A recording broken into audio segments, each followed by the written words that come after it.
What's going on, guys? Dan here. I'm in Pennsylvania at Keith's house. Hey, how's it going? Keith's a longtime friend of mine. We grew up together.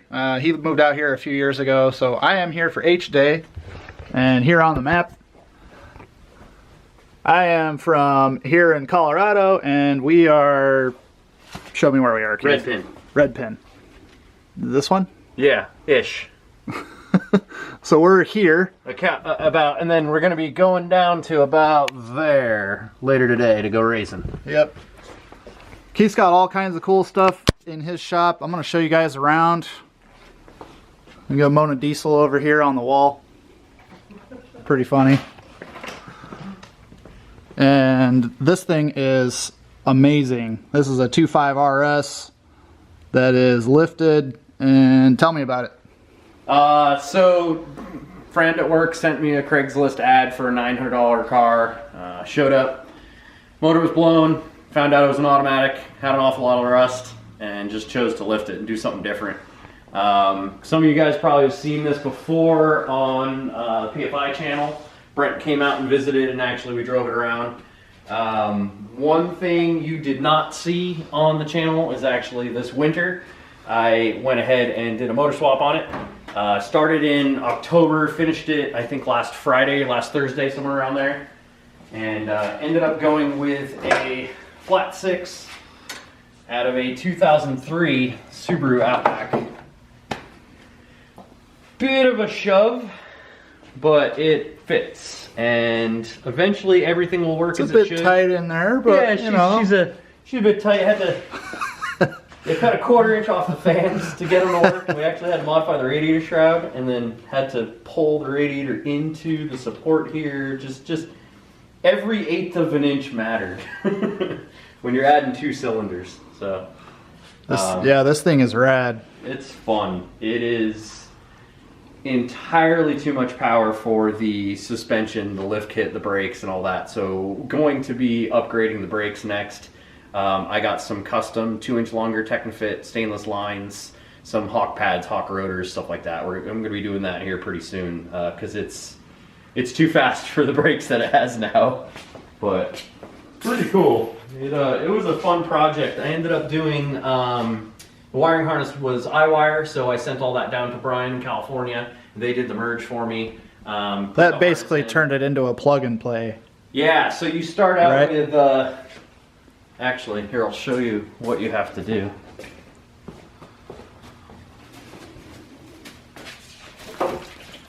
So this is a main chassis harness. This is actually out of this car. So this is the original single cam harness. Okay. And I bought another one of these harnesses from an Outback, sent that to California. He then merged that with a harness exactly like this that he had in stock. And so I'm going to give him this back as a core. But what you get back is this exact harness with just the extra plugs. So there's a few extra connectors for the 6-cylinder, and then he does all the wizardry under the dash to make sure that the ECU thinks it's still in an Outback, even though it's now in an Impreza. And everything works. I got a few little things to button up. Rear O2 sensor is not on there right now. I need a TAC converter, Dakota Digital. I ordered one of those, so I need to put that in still. Just a few other little things. Finish up the AC. Yes, the AC will work because it gets nasty out here, so the AC will work. Well, yeah, it's an absolute riot. Hell yeah. So.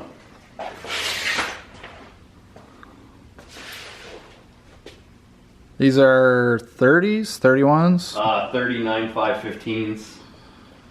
So, and the lift is a Sumo lift. It's got 2-inch strut tops and then 2-inch subframe spacers. So the strut is spaced down 2 inches lower, and then the entire driveline is actually spaced down 2 inches lower as well. All right, well, let's make a list on what we need to do before the event. So this car has a fuel cell in the back because a keen eye will notice this axle nut in the rear because this has been all-wheel drive since like 2003. I know it's really hot now, and I'm not hipstering on you, but we did this a really long time ago at PFI. This was actually done over my spring break in the back of PFI. I never even pulled the car inside the shop. Yeah, we basically just did this outside. Yeah, and it was cool. We did the cage and all the all-wheel drive stuff and everything like in that week. And it hasn't been updated since it was done in 2003. Not kidding, actually. Here, come here, I'll prove it. So it's got Wago rear trailing arms that were cut and shortened. Yeah, to like get the dovetailed. Basically to get the wheel, so that it fit in the correct spot in the wheel well. If you put the Wago trailing arms on, it moves the wheel back and basically extends the wheelbase, which is good for drag racing, but it makes the car look kind of strange for street use. Yeah, and the plan for this, it was a road race car at the time. That time trial tech sticker, if you actually look, is from 2003. I mean, that was really the last time this car was driven and raced in any capacity. It's just been following me around and sitting under a cover. So, but we got a few things to do. Yeah, we're gonna resurrect it and take it to HDAY and have some fun. Yeah, so we'll check fluids. Probably check lash really quick. Check condition of the timing belt. Might look at a plug or two. Definitely need to finish out. I'm missing a hose for the valve cover breather now. I don't know where that is. Probably not going to deal with the wiper cowl and the wiper arms. I don't really see the point. What else we got to do? We have to check the rear differential fluid, which is hilarious. There is no drive shaft, actually. Just to make absolutely clear, the car will be racing front wheel drive at this event. It will be pretty cool, actually. If I do everything I need to do and want to do this summer, it'll be all-wheel drive in the fall. So hopefully we'll get sort of an A/B test. It'd be pretty cool, actually, on some really old tires, but whatever. So we'll go run some low 16s in this thing, front drive, and then hopefully back it up with, like a high 15 in the fall all-wheel drive. Right. We'll see what happens. Just bang in the limiter and dump the clutch and let her eat. Maybe. We try not to break anything, but yeah, you can actually see it's just got the Wago shifter box and cables just bolted to the tunnel like that. So stock Wago shifter. Yeah, this is all, we did this forever ago. Judge me on my carbon fiber AutoZone e-brake handle. Go ahead, judge me. Yes, but that's it's very correct. That was the hotness back then. So in fact, hold on, it gets better. This is the actual key for this car. It has the original Fast and Furious keychain that came with the DVD if you bought it on day one from Best Buy. Oh yeah. So it's got a twin cam ZC. This is a full ZC now. Yes, and Dan stalled there because he remembered this has actually had 3 different bottom ends in it now. So it was originally, D15, just dual injected. Right. Did the wiring, did the 4-port injection, did the intake manifold swap, still a 1.5 but with 4 injectors. And then, I don't even remember what happened to that motor. I think I just pulled it out and threw it in the trash. Oh, it went in the red car. That's right, it went in the red car from Iowa, the other DX. Oh yeah. So the original motor out of this, at 200,000 or something, went in another car with 200,000. This is in 2001. Right. Then I got this, not this ZC. I got the first ZC. The first ZC that I got was a smoker, really bad, and it actually rod knocked at Vandermeer. Was that the one that came with the cams, or the cams you could bought separately? The cams came from Kenny. Oh, okay. The cams were in the other motor. So the cams that are in this are one-off HKS cams. So far as we can tell in the correspondence that I have with HKS from back in the 2000s, they never actually put these cams into production. They were NA high revving all motor cam. If you look at the grind numbers and stuff on them, they do not correspond to anything that they actually ever made. But we did confirm they are actually HKS cams. Yeah, and they wrote me back, and the email was really funny. The translation was really bad. We didn't have Google or anything back then. Right. They were very inquisitive. They wanted to know exactly where the cams came from. Where did you get those? Blah, blah, blah. Turns out, Brent had ordered a motor from one of those 30,000-mile JDM takeout places, and it showed up, and the serial number was 00000001. They did a compression test on it, and the compression was through the roof. They didn't really realize what they had at the time. Turns out it was a test engine. It was a high compression test engine. The guy who bought it boosted it and blew it up instantly. Right. So I saved the cams, and I've been the keeper of these cams ever since. And they will go to the grave with me. Lots of people had offered to buy them. No one's buying these cams. They're mine. But yeah, other than that, it's port matched. It's been decked a whole bunch, so the compression's actually pretty high. It's got a DC 4-to-1 that's been modified. Brent actually made it go around the T-case. So it's got one piece header. It's got PFI, the radius rod kit that we used to do back in the day with the traction bar. Yep. And then this one's a little different because it's got to go to the 6-speed 5+ low range box for the Wago. This is another thing. Anybody silly enough to do this, look at it now while the battery's out.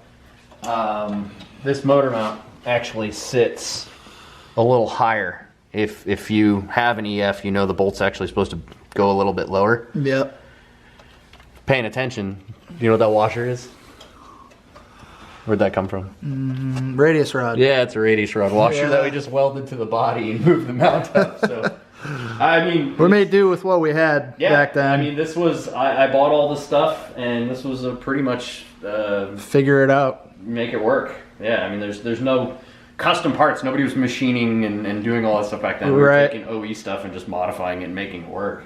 Yep. So there were no mount kits. There were no control arm kits. There was none of that. So. Yeah. Just figure it out and make it work. All right, well, let's get through this thing and get it going again. Yeah. He doesn't have FaceTime on. I'll call him on Facebook. He will answer. I guarantee he will answer. We're actually calling Brent to solve an argument.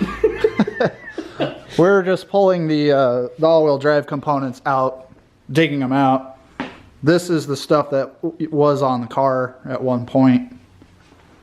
And we were trying to remember if this viscous is the Wago one.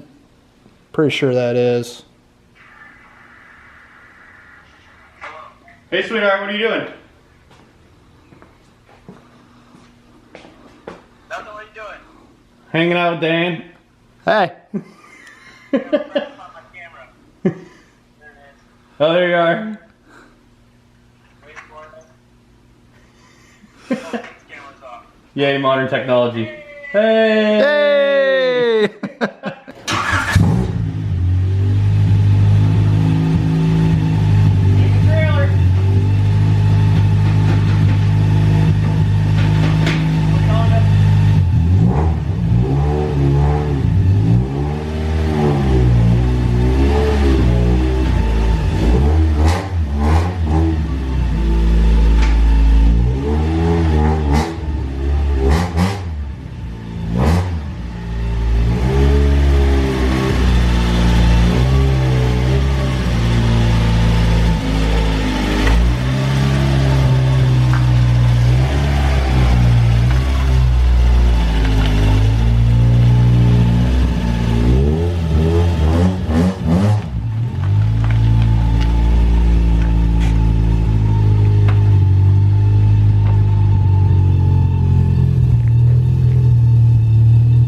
Have to address that fuel pump making that horrible noise.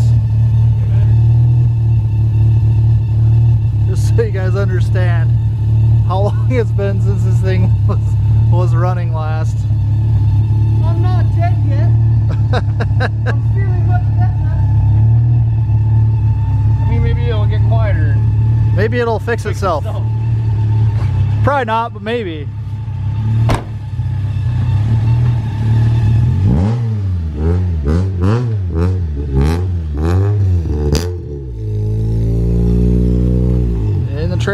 goes.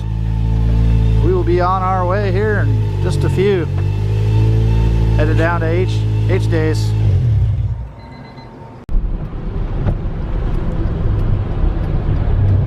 Stopping by Keith's work here.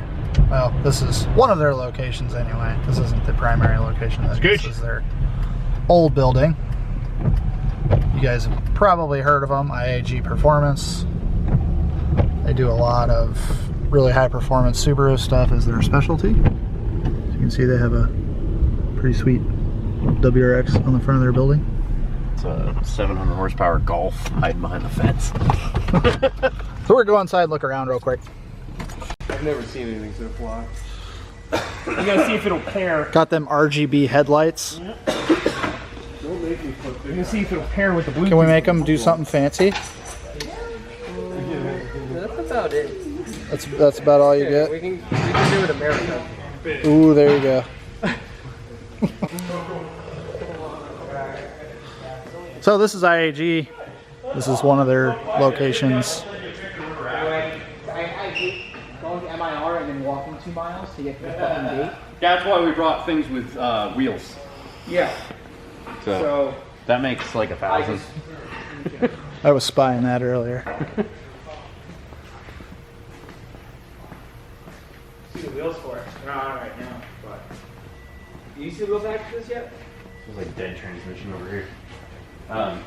It totally does. Yeah, all aluminum exhaust. This thing's crazy loud when it's on. Did you see the wheel packages yet? I think you said that's all 50s, didn't you? Yeah. 50s. Right here.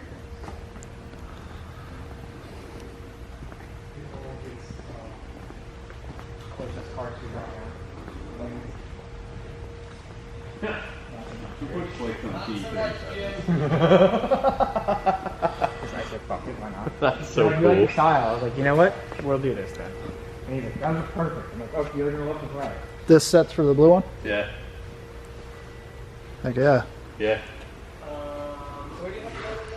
These are Dwyer's. The world's fastest bug eye we're building right now. Which is the, What's that? These are the tires for it. Should be like 1,100 horsepower bug eye. See what it does. Precision 72, 75 like I said, I 21. got nice tires. Process wise, everything. The Heck yeah. engine's right here actually. I had 245 40. Billet or no? No, it's a cash box. It's a torque string. So it's got the CNC block guard and stuff in it, or? Well, yeah. It's got the closed stack. It's CNC ported heads, BC 280s, BC decimal gears, process West, boom with throttle body. Like, this is big money shit. Yeah. It worked real well though. Big turbo. Another car with same turbo was strapped 170, so it should do well. Yeah, no one sees these US20s. This is a hybrid. So 2-liter heads on a P5. Chamber match, CNC, and all that stuff. That's sweet. Hanging out with the kids and shit. Hopefully getting tires. So I can put my wheels on my car. Your wheels are hot garbage. I have to walk around it again. I didn't see it. Your wheels are. I mean, it was Monday. It was the last time I actually walked around the truck a bit. You know, remember all going it. And then now I'm trying to do something. And I had to put it in the self-shot too because I didn't know what to do. Going dinosaur? What's the story with this thing? The Sierra 42. It was a kit car that somebody came up with years ago, and JJ bought the rights. Well, he bought the jig and then the rights to make them. We made one. There's a couple others. The cool thing about this is it actually uses Solstice suspension front and rear, so they're identical front to rear. Nice. That's cool. But yeah, this belongs to a friend of the shop. Cool. Alright guys, we made it to the hotel for the evening. We went and dropped off the trailer over at the track. The internet here is really slow. I'm going to do what I can to get you guys a couple of videos uploaded throughout the weekend. Hopefully this video will be up tonight. I am not 100% sure on that, as actually I'm going to probably use my cell phone to try and upload because the internet at the hotel is crazy slow. But we made it. Keith's here with me. and the Suburban did us good. We got the trailer dropped off at the track, and that's really about it for tonight. Stopped at one of IAG's facilities briefly. We may get to stop at the other one later on in the weekend. I'm not 100% sure if timing's gonna work out, but thanks for watching, guys. Make sure if you haven't subscribed, you do that, and I'll see you guys tomorrow.